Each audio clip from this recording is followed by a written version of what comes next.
할렐루야. 할렐루야.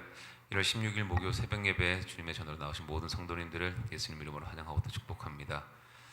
우리 주 예수 그리스도를 믿는 자마다 사망에서 생명으로 옮겨주시는 주님의 그 은혜에 저희가 날마다 항상 감사하는 마음으로 저희들이 있는 모든 곳에서 복음을 증거하는 삶을 살아가는 저희들 모두가 되기를 소망합니다. 네, 우리 시간 지존하신 주님을 함께 찬양하며 나아갑시다.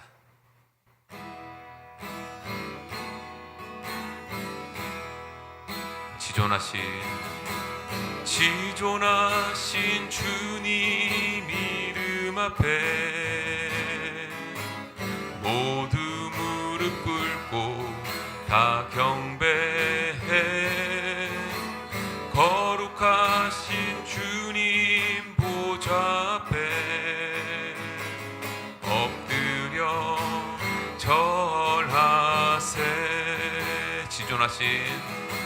지존하신 주님 이름 앞에 모두 무릎 꿇고 다 경배해.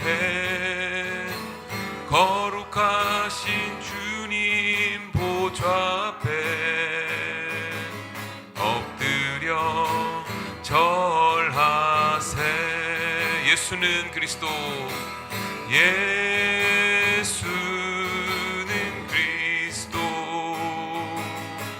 예수는 주 하나님의 영으로 경배드리리.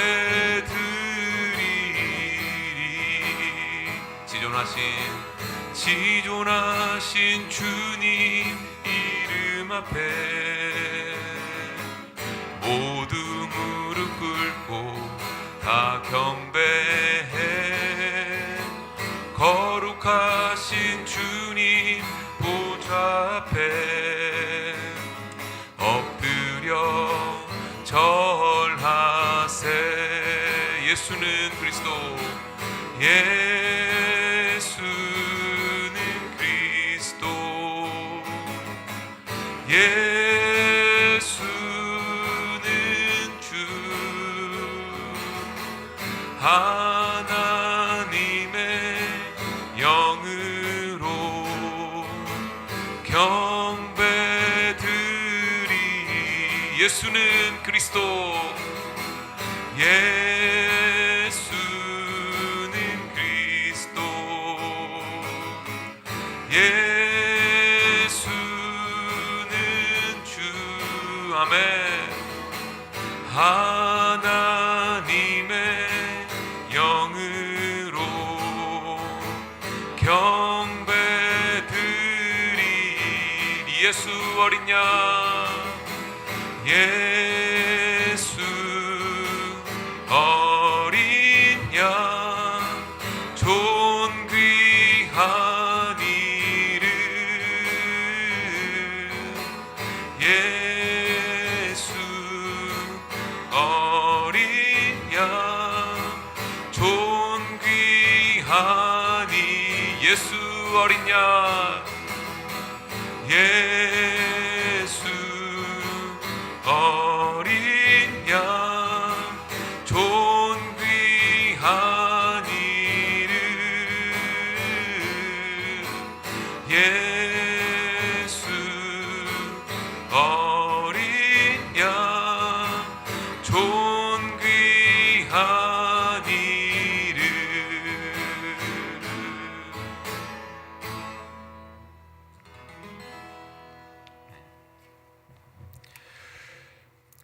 은혜가 풍성하신 하나님 아버지, 찬송으로 나아가는 성도들의 멜로디가 붙든 하나님의 말씀을 귀 기울이게 하시고, 찬송을 불렀듯이 예수가 우리의 어린 양 그리고 그리스도가 되심을 다시 한번 선포합니다. 이 믿음을 가지고 오늘 하루 살아가는 동안에도 시험에 빠지지 않고 오직 우리의 눈을 들어 하늘을 바라보며 여호와께만 소망을 두는 참 성도가 되기를 간절히 소원합니다. 먹고 마시는 문제에 허덕이지 않게 하시고 물질과 육체적인 자아에 따라가지 않도록 하늘에 속한 자로서 신령한 것들로 채워짐으로 영으로 모든 것들을 해결하여 하나님의 인도하심만을 받을 수 있는 하나님의 은혜가, 하나님께로부터 난 의가 우리한테 머물러 있기를 원합니다. 간밤에 기도로 나아갔던 중보 기도의 모든 제목들 상달케 하셔서 하나님의 기억이 그 기도 가운데 임재함으로, 하나님의 때와 방법으로, 이른 비와 늦은 비로 하나님 인도하여 주시고 응답하여 주시기를 원합니다. 따라서 모든 의인은 요동함을 허락지 아니하신다는 그 하나님의 말씀에 따라 우리가 어떠한 환경과 상황이 놓이다 할지라도, 바람과 풍랑 앞에서라도 그 가운데 하나님의 역사와 우리의 믿음을 더욱더 돈독해 하며 깊게 하기 위한 하나님의 필연임을 다시 한번 기억하고 하나님만을 바라보는 귀한 신앙들이 다 되게 하여 주옵소서. 어떠한 기도를 올렸든지 하나님 응답받는 기쁨으로 채워짐으로 하나님의 살아계심과 하나님이 나와 함께 하시는 그 임마누엘을 경험할 수 있도록 역사하여 주옵소서. 교회 안팎으로 여러 가지 많은 혼란한 일들이 많습니다. 특별히 이번에 화재를 통하여 많은 피해를 입은 사람들, 그 상하는 심령과 좌절과 절망 가운데 예수 그리스도가 전달되어지기를 원합니다. 이 기회를 통하여 하나님의 인도하심과 손길을 경험하는 귀한 은혜가 되게 하여 주옵소서. 낙심치 않게 하시고 낭망치 않게 하셔서 하나님을 바라볼 수 있는 기회가 될지언정 넘어지는 일이 없도록 붙잡아 주옵소서. 하나님, 한국에 있는 모든 정치적인 상황이 너무나도 혼란스럽고 있습니다. 무엇이 옳은지 무엇이 그른지 우리는 분별력이 없습니다. 오직 예수 그리스도로 말미암아 우리 모두가 다 화합하는 민족이 되기를 원합니다. 하나님, 더 이상 분열과 갈등이 생겨나지 않도록 주께서 인도하여 주옵소서. 이런 여러 가지 혼란한 속에서도 여전히 하나님의 경륜에 따라 움직이고 있는 대한민국의 역사가 있음을 기억하고 다시 한번 하나님께 나와 미스바의 광야에서 외쳤던 그 회개의 목소리가 하늘에 상달되어질 수 있도록 인도하여 주옵소서. 오늘도 주의 말씀을 통하여 깨닫는 은혜만 부어지게 하시고 참 진리이신 예수의 말씀이 이 성경에서 어떻게 나오는지를 분별하는 영안이 밝혀지는 시간이 되게 하여 주옵소서. 예수님의 이름으로 기도하옵나이다. 아멘. 하나님 말씀 보시겠습니다. 요한복음 5장 19절에서 29절입니다. 함께 교독할 때에 하나님의 음성을 들을 수 있기를 바랍니다. 그러므로 예수께서 그들에게 이르시되 내가 진실로 진실로 너희에게 이르노니 아들이 아버지께서 하시는 일을 보지 않고는 아무것도 스스로 할 수 없나니 아버지께서 행하시는 그것을 아들도 그와 같이 행하느니라. 아버지께서 아들을 사랑하사 자기가 행하시는 것을 다 아들에게 보이시고 또 그보다 더 큰 일을 보이사 너희로 놀랍게 여기게 하시리라. 아버지께서 죽은 자들을 일으켜 살리심 같이 아들도 자기가 원하는 자들을 살리느니라. 아버지께서 아무도 심판하지 아니하시고 심판을 다 아들에게 맡기셨으니 이는 모든 사람으로 아버지를 공경하는 것 같이 아들을 공경하게 하려 하심이라. 아들을 공경하지 아니하는 자는 그를 보내신 아버지도 공경하지 아니하느니라. 내가 진실로 진실로 너희에게 이르노니 내 말을 듣고 또 나 보내신 이를 믿는 자는 영생을 얻었고 심판에 이르지 아니하나니 사망에서 생명으로 옮겼느니라. 진실로 진실로 너희에게 이르노니 죽은 자들이 하나님의 아들의 음성을 들을 때가 오나니 곧 이때라. 듣는 자는 살아나리라. 아버지께서 자기 속에 생명이 있음 같이 아들에게도 생명을 주어 그 속에 있게 하셨고 또 인자됨으로 말미암아 심판하는 고난을 주셨느니라. 이를 놀랍게 여기지 말라. 무덤 속에 있는 자가 다 그의 음성을 들을 때가 오나니 다 같이 선한 일을 행하는 자는 생명의 부활로 악한 일을 행하는 자는 심판의 부활로 나오리라. 아멘. 오늘의 본문과 내일의 본문은 어제 우리가 묵상했던 38년 된 병자를 치유하는 그 이야기의 후속으로 부연 설명이라고 보시면 이해가 훨씬 쉽습니다. 어제 여러분들이 새벽 묵상을 했는지 안 했는지는 제가 다 모르겠지만 잠깐 언급을 하자면 38년 된 병자를 고쳤다는 것은 그 병을 고친 게 그게 중심이 아니고 분명히 세 번째 표적으로서 예수가 누구인가를 정확하게 알리고자 했던 게 핵심이라고 말씀을 드렸습니다. 단순히 병에서부터 나았다가 아니라 그 병을 고쳐서 예수가 참 위대하다가 아니라 그 병을 왜 하필이면 38년 된 자만 고쳤을까라는 문제와 나머지 베데스다 연못에서 달려가 뛰어드는 많은 사람들이 있었을 것이고 그 가운데에 양문 옆에 있는 히브리어로 베데스다라고 하는 연못에 사람들이 둘러싸여 있는데 그 중에 몇몇을 대표적으로 언급을 하지요. 맹인이 있고 혈기 마른 자가 있고 그 다음에 또 보면은 다리 저는 사람을 이렇게 세 종류로 나누어 있고 또 그 외에도 많은 병자들이 거기에 있었다라고 되어 있어요. 그런데 그들은 이제 그 천사가 와서 이렇게 오게 되면 물이 이제 동해 가지고 움직여서 천사가 떠난 이후에 그 물에 제일 먼저 들어가는 자가 병을 낫는다 이래 가지고 자기들이 뭔가가 행동을 옮기려고 대기하고 있는 그 장면을 여러분이 연상을 하시고, 그렇지만은 여러분 잘 아는 바와 같이 38년 된 병자는 다른 사람이 뛰어들어가는 사이에 자기는 몸이 더 안 좋으니까 누군가가 자기를 들어다가 넣어주지 않는 이상은 그 물에 들어갈 수 없다. 그러나는 이 모양 이 꼴로 되고 있습니다 라고 이제 병자가 얘기를 한단 말이에요. 자, 여기서 이제 예수님이 그래 그럼 일어나서 걸어가라 하고 병을 낫게 해줬어요.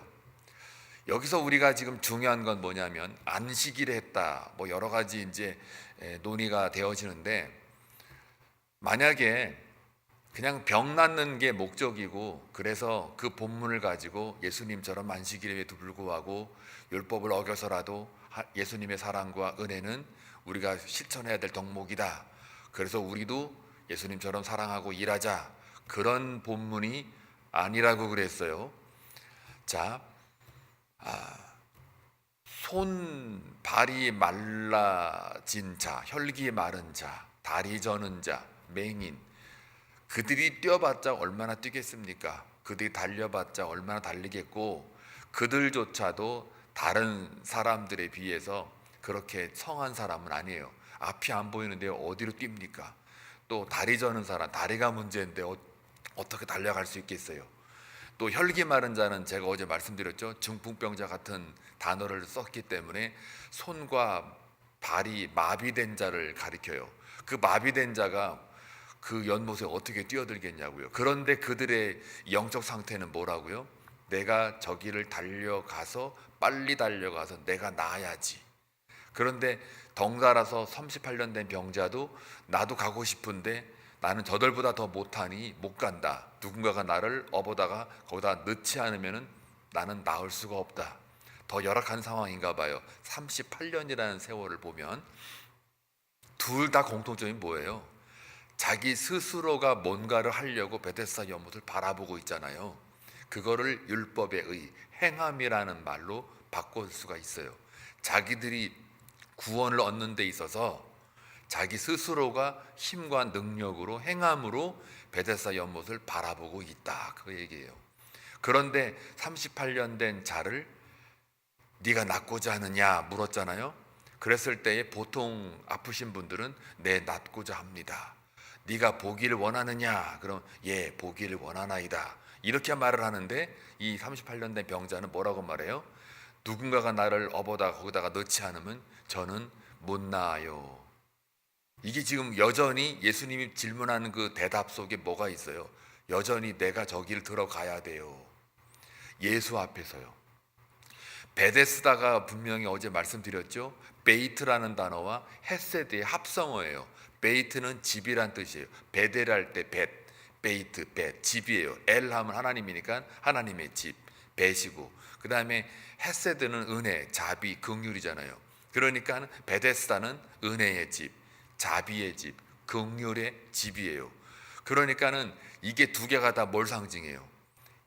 예수님을 상징하잖아요. 또 양문 옆이라고 했으니까 양문, 어린 양이 이제 제사 번제물로 드리기 위해서 들어가는 문이 양문이잖아요. 그러니까 예배를 드리고 제사를 드리기 위해서 제물로 바쳐질 그 제물이 왔다 갔다 하는 곳이 양문. 그게 뭡니까? 예수 그리스도를 상징하잖아요. 전부 다 양문, 베데스다, 다 이게 예수님을 상징하고 예수 그리스도의 십자가가 상징이 되는 거란 말이에요. 그러면은 여기서 이제 그 나머지 그 병자들은 뭔가 뛰어가려고 애를 쓰는데 38년 된 자는 뛰어갈 수도 없어요. 그래서 예수님이 그를 대표로, 그도 역시 행함으로 구원을 얻겠다고 베데스다 연못을 쳐다보고 있지만 못 가잖아요. 센 풀로 38년 된 병자에게 물어요. 네가 낫고자 하느냐? 여전히 그는 행함으로 율법에 치우쳐 있는 자예요. 그때 일어나 걸어라. 그냥 38년 된 병자가 뭐 한 게 없어요. 뭐 10계명을 외운 것도 아니요. 거기서 무슨 뭐를 이렇게 예수님 어떤 맹인처럼 다윗의 자손이요 라고 고백한 것도 아니에요. 그런데 그냥 일어나 걸어라. 그랬더니 그가 일어나 걸었더라. 이게 끝이에요. 뭐예요 이게? 구원은 은혜로 말미암는다는 거죠. 예수 그리스도로 말미암은 은혜로 고침을 받고 구원에 이른다는 거죠. 행함이 아니라 바로 은혜다라는 거. 율법이 아니라 바로 예수를 통해서 예수의 의를 통해서 구원을 얻는다라는 상징적인 표현. 그래서 고쳐준 그것이 고쳤다라는 데 의미가 있는 게 아니고 그 고침을 통해 예수가 누군지를 밝혀 보여주는 것. 그 사건이 38년 된 병자를 일으켰다라는 거예요. 자, 요 사건을 그대로 끌고 와서 오늘 본문에 들어가는 거예요. 어제 본문 말미에 보면 뭐라 그래요? 안식일에 무슨 일을 고쳤다 그래가지고 병자 고쳤다 그래서 유대인들이 잡아 죽이려고 그러잖아요. 박해를 한다고 그랬어요. 그러면은 거기서 이제 예수님이 뭐라 그래요? 아버지가 일하시니 나도 일한다. 이 말이 뭐냐면 아버지가 구원의 일을 하니 나도 구원에 동참한다. 아버지가 심판의 일을 하니 나도 심판의 일을 한다. 그러니까 이 아들로서 예수 그리스도가 그냥 그의 병을 고쳐서 일어나 걸어라 라고 하는 그 말, 죄 사함의 선포조차도 예수 스스로가 한 게 아니라 아버지의 뜻에 예수가 아들로서 실천, 순종한 것 뿐이라는 거예요. 그러니까 아버지와 아들이 하나가 되는 거죠. 그거를 오늘 19절부터 29절까지 다시 설명하고 있는 거예요. 그런데 설명함에 있어서 중요한 용어들이 나오는데 하나는 19절에 나와요.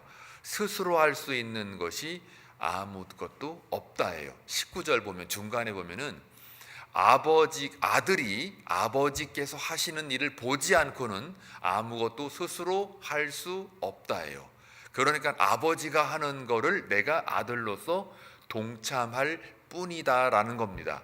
아버지의 뜻을 성취하는 그 아들로서의 일함, 그게 너무나도 핵심 가치라는 거예요. 아버지의 승인과 허락 없이는 아들도 움직이지 않는다예요. 이 말이 내일 본문의 30절에도 나와요. 30절에 보게 되면 좀 더 뚜렷합니다. 내가 아무것도 스스로 할 수 없노라예요. 내가는 예수님이죠. 아무것도 스스로 할 수 없어요. 듣는 대로 심판하노니, 아버지의 뜻을 듣는 대로 심판하고 나는 나의 뜻대로 하려 하지 않고 나를 보내신 이의 뜻대로 하려 함으로 내 심판은 어떻게 해요? 의로우니라. 그러니까 예수가 의라고 하는 것은 하나님의 의가 같기 때문에 예수의 의라고 표현하는 거예요. 그래서 아버지가 일하시니 나도 일한다라는 이 말은 아버지가 구원과 심판에 대해서 일하시니 그래서 아들도 구원과 심판에 대하여 일한다라는 이야기입니다. 따라서 그 26절에도 오늘 본문에 보니까 아버지께서 자기 속에 생명이 있음이 같이 아들에게도 생명을 주어 그 속에 있게 하셨고, 그러니까 전부가 다 지금 아버지 안에서 아들도 움직이고 있는 거죠. 자, 그래서 아버지가 심판을 주면 아들도 심판을 주고, 아버지가 생명을 주면 아들도 생명을 준다라는 거예요. 그렇기 때문에 아버지 하나님의 일에 예수 아들조차도 자기 의견이 있어요, 없어요?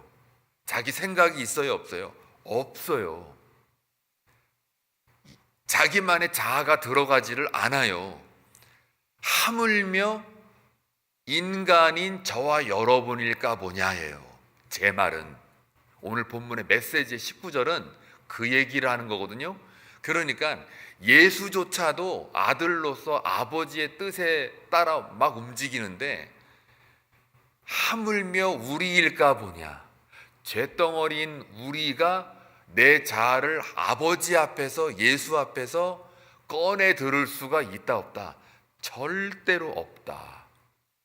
그래서 하나님 앞에서는 의와 거룩과 영광으로만 나아가야지 내 생각과 판단과 내 이해가, 내 자아가 거기에 내밀 수 있는 틈이 없다라는 얘기예요. 자, 그래서 우리는요, 하나님의 큰 일에 개입을 할 수 있다 없다? 못한다예요. 예수도 끼어들 수가 없다는데 하물며 우리가 어떻게 거기에 끼어 있냐 이 말이죠. 그래서 에베소서 2장 8절 9절을 보시면 정확하게 나와 있어요. 너희는 그 은혜에 의하여 믿음으로 말미암아 구원을 받았으니, 은혜에 의하여요. 이것은 너희에게서 난 것이 아니요 하나님의 선물이라. 하나님의 선물이에요. 38년 된 병자가 저와 여러분이거든요. 그런데 그냥 네가 낫고자 하느냐? 그냥 질문만 받은 거예요. 근데 나는 여전히 나를 딱 들어가지고 저 연못에 던져주는 사람이 없어요. 그래서 제가 이 모양 이 꼴이에요 라고 우리는 여전히 그렇게 말하는 작자들이란 말이죠. 그래서 38년 된 병자를 통하여 다음부터는 그렇게 말하지 마라. 은혜로 난 것이다. 하나님의 선물로 내가 병 나은 거다 라고 고백하라는 거예요. 말씀을 통해서. 그러니 여러분들은 38년 된 병자의 과오를 겪지 않는다라는 얘기예요. 그래서 하나님의 말씀이 생명이라는 거예요. 하나님의 선물이라는 거예요. 그래서 9절 또 말하죠. 행위에서 난 것이 아니니 이는 누구든지 자랑하지 못하게 함이라. 그래서 38년 된 병자가 어떻게 해요? 자랑을 하면 안 돼요. 근데 우리는 자랑을 하죠. 뭐 좀 하면 누가 나한테 안 알아주나? 뭐 좀 열심히 기도하면 누가 내 기도 좋다고 하지 않느냐? 뭐 좀 말씀 쉐어하고 인사이트가 막 풍성하게 막 공유가 되면 누가 나를 칭찬하지 않느냐? 역시 당신은 묵시가 깊어, 묵상이 깊어. 미안해요. 요따위 얘기를 하면요 안 된단 말이에요. 저와 여러분은 38년 된 병자예요. 그리고 은혜만 있어요. 받은 선물만 있는 거예요. 그걸 어떻게 자랑을 해요? 나눠줘야죠. 나눠줘야죠. 제가 인절미 나눠줬잖아요 어제. 바로 그거예요. 그냥 가져다 준 게 아니고 내가 받았으니 나눠준다. 왜 목사님만 줘요 그랬죠? 황 권사님. 제가 뭐라 그랬어요? 내가 받은 은혜를 나누는 것 뿐이요. 내 은혜를 나는 누가 줬어요. 준 것만 알지 난 몰라요. 내가 왜 이게 있는지. 그게 은혜라는 거예요. 여러분이 왜 예수 믿었어요? 몰라요. 그냥 받았어요. 받고 났더니 내 눈이 뜨여진 것 뿐이에요. 아하, 내 죄를 그분이 가져가셨구나. 그냥 살아난 것 뿐이에요. 그래서 알게 된 거예요. 아멘. 그러니 여러분의 자랑이 있을 수가 있겠습니까? 없죠. 그저 나는 모릅니다. 나는 죄인입니다. 주여 뜻대로 하옵소서. 이렇게 살면요 성령이 충만합니다. 왜요? 그 상태는, 그 말한다는 얘기는 거룩으로 꽉 차 있는 거예요. 그게 예수의 영으로 꽉 차 있는 거예요. 자, 이제 본문에 들어가야 되는데요. 야, 참 19절, 그래서 스스로 할 수 없느니라. 자, 이 말이 그래 누구도 자랑치 못한다 라는 말을 드리고, 요 하나 이제 용어 하나 풀었어요. 그 다음에 20절을 보세요. 요것만 하고 마칠게요. 더 못하겠네요. 원래 그 더 큰 일이라는 거 하나 하고, 그 다음에 끝에 선한 일에 관련된 거 하나, 요 세 가지 특별한 용어를 설명해 줘야 되는데, 지금까지 아무도 스스로 할 수 없나니 라는 요 말을 풀어드리기 위해서 어제 본문까지 끌어서 여러분에게 설명을 해드렸어요. 자, 20절 요거 중요합니다. 아버지께서 아들을 사랑하사 자기가 행하시는 것을 다 아들에게 보이시고 또 그보다 더 큰 일을 보이사 너희로 놀라게 여기게 하시리라 할 때, 여기 보니까 더 큰 일, 또 그보다라는 말은, 그보다가 뭐예요? 그 일은 무슨 일이에요? 38년 된 병자를 고친 일을 가리켜요. 그 일보다, 그 고친 일보다 더 큰 일을 보인대요. 그래서 우리에게 놀라게 하신다는데, 여기서 더 큰 일이 뭘까라는 게 중요해요. 이 더 큰 일은 뭐냐? 바로 21절과 22절 나와 있어요. 아버지께서 죽은 자들을 일으켜 살리심 같이 죽은 자를 살렸다라는 거 하나, 그 다음에 22절에 나와요. 아버지께서는 아무도 심판하지 아니하시고 심판을 다 아들에게 맡기셨다. 심판하는 일, 즉 21절에 의거하면 구원이죠. 죽은 자를 살렸다, 구원. 22절에 의하면 죄 있는 자 행위대로 갚아주시겠다는 예수 그리스도의 사역, 심판이죠. 합치면 뭡니까? 더 큰 일은 구원과 심판을 상징하잖아요. 구원과 심판을 상징해요. 자, 그렇기 때문에 베데스다 연못에서 38년 된 병자를 고쳤다는 사건은 무슨 사건이에요? 구원과 심판을 가리키는 사건이에요. 나머지 병자들은 다 뭐예요? 죄인들이잖아요. 물론 38년 된 병자도 죄인이에요. 그런데 그들은 어떻게 해요? 구원을 받았어요? 안 받았어요? 안 받았어요. 그런데 38년 된 자는 받았어요. 그러니까 그 병을 고치는 그 순간 뭘 상징하고 싶은 거예요? 구원과 심판이 갈라지고 있어요. 뭐에 의해서요? 그들의 행함이 아니라 예수 그리스도가 38년 된 병자를 선택한 그 말씀과 은혜로 말미암아, 그래서 구원과 심판이 딱 갈라져요. 그러면 38년 된 병자에게 묻죠. 너 어떻게 구원받았냐? 나았냐? 그럼 그는 대답할 거예요. 모른다 할 거예요. 그냥 그가 나한테 질문해서 나는 일어나 걸은 것 뿐이다. 나중에 묻죠. 유대인들이, 야 그거 누가 고쳐줬어? 나는 처음에 모른다. 나중에 알고 봤더니 예수라고 합니다. 예수라고 합니다 라고 말해요. 증인이 되잖아요. 증인. 구원받은 자의 특징은 증인이 될 수밖에 없어요. 그거 누가 했어요? 예수가 했어요. 이렇게 말하는 거예요. 여러분 38년 된 병자니까 세상한테 뭐라고 말해야 돼요? 당신이 왜 이렇게 됐어? 예수가 그렇게 했어요. 이렇게 말해야 되는 거예요. 근데 나머지 병자들은 예수가 했어요란 말이 없어요. 그러니까 구원과 심판으로 이끌어가는 모든 일들은 더 큰 일이에요. 근데 이 더 큰 일이 어디서 또 나오냐면 요한복음 1장 50절 51절이에요. 요것만 분석하고 끝낼게요. 예수께서 대답하여 이르시되 내가 너를 무화과 나무 아래서 보았다 하므로 믿느냐? 이보다 더 큰 일을 보리라. 여기서 더 큰 일을 나오죠. 이 더 큰 일이 뭐예요? 또 이르시되 진실로 진실로 너에게 이르노니 하늘이 열리고요 하나님의 사자들이 인자 위에 오르락 내리락 하는 것을 보리라. 더 큰 일을 뭘로 표현하냐면 하늘이 열리는 걸로, 그 다음에 하나님의 사자들이 인자 위에 오르락 내리락, 하늘과 땅이 연결된 사건을 더 큰 일이라고 말하고 있는 거예요. 하나님과 인간이 연결된 사건, 그게 뭡니까? 십자가 사건이잖아요. 예수 그리스도의 오심으로 인해서, 죽으심으로 인해서, 부활하심으로 인해서 하나님과 인간이 만나는 사건이잖아요. 그게 더 큰 일이에요. 그러니까 더 큰 일을 너희가 보리라라는 말은 뭡니까? 예수가 누구라는 거예요? 내가 십자가를 통해서 죽어서 부활할, 그래서 하늘과 땅이 만나게 되는 매개체라는 것을 말하고 있잖아요. 즉 우리한테는 구원자가 되고 세상에게 되는 심판자가 된다라는 말을 저렇게 표현하고 있는 거예요. 그러니까 구원과 심판이 더 큰 일이라는 거예요. 무엇보다, 그가 뭐예요? 38년 된 병자를 고친 그 일보다 더 큰 일을 너희가 보리라. 즉 뭘 보라는 거예요? 예수가 누군지를 볼 거다라는 말이잖아요. 그게 더 큰 일이에요. 그런데 중요한 게 하나 있어요. 구원과 심판, 하늘과 땅이 만나는 그 지점, 그 예수라고 본다면 성도라는 게 뭐예요?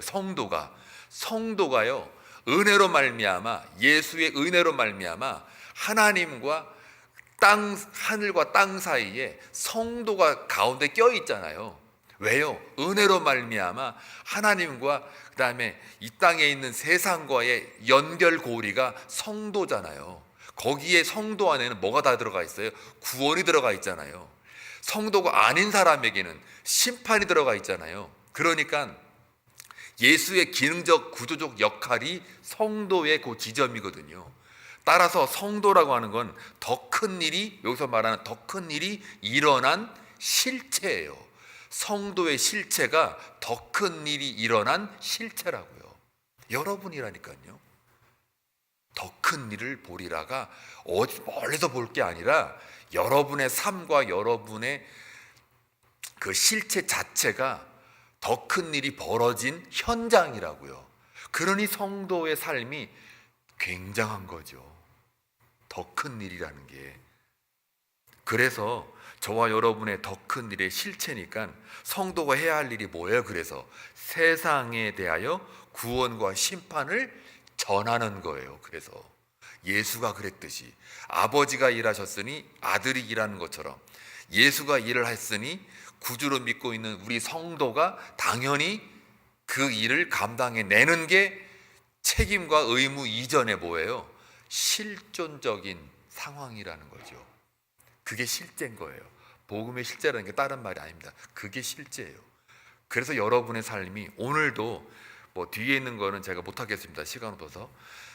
오늘도 여러분 스스로가 구원에 이른 게 아니고 또 더 큰 일이 여러분 안에 지금 벌어지고 있는 38년 된 병자이고요. 그리고 더 큰 일이 벌어진 성도라는 것을 잊지 마시고 오늘 하루 살아가는 동안 그 은혜가 유통할 수 있도록, 흐를 수 있도록 살아갈 때 그게 바로 성도의 삶인 줄로 믿습니다. 그 안에서 기도를 하고 그 안에서 하나님을 바라볼 때 모든 시험과 문제와 여러 가지 일들에 있어서 하나님의 이끄심을 받을 줄로 믿습니다. 그 일을 감당하십시오. 아버지가 일하니 나도 일한다. 예수가 일하니 저와 여러분도 오늘 일하는 그런 하나님의 일에 동참하는 멋진 하루가 되시길 주의 이름으로 축원합니다. 기도합니다.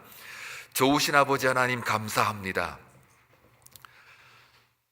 오늘 본문 말씀을 통하여 우리가 모두 다 38년 된 병자이며 예수의 은혜로 말미암아 우리가 선택받았고 구원을 얻은 자로서 아무것도 스스로 할 수 없는 그 일에 아버지의 뜻에 따라 움직이는 그 아들의 모습 속에 하물며 우리가 내 마음대로 내 자랑할 수 있는 그 명함을 내밀지 못한다라는 그 사실 앞에 다시 한번 겸손과 온유함으로 저는 죄인입니다. 나는 아무것도 모릅니다. 그저 내가 받은 은혜만 있어. 그때야 비로소 아버지를 알았고 예수 그리스도 아들을 알았습니다라는 이 고백이 오늘 하루 살아가는 동안에도 나타나기를 원합니다. 그래 더 큰 일을 맡기시고 더 큰 일이 내 안에 들어가 역사했다라는 것을 고백하며 나아가는 저희 모든 한빛 성도들 되게 하여 주옵소서. 예수님의 이름으로 기도하옵나이다. 아멘.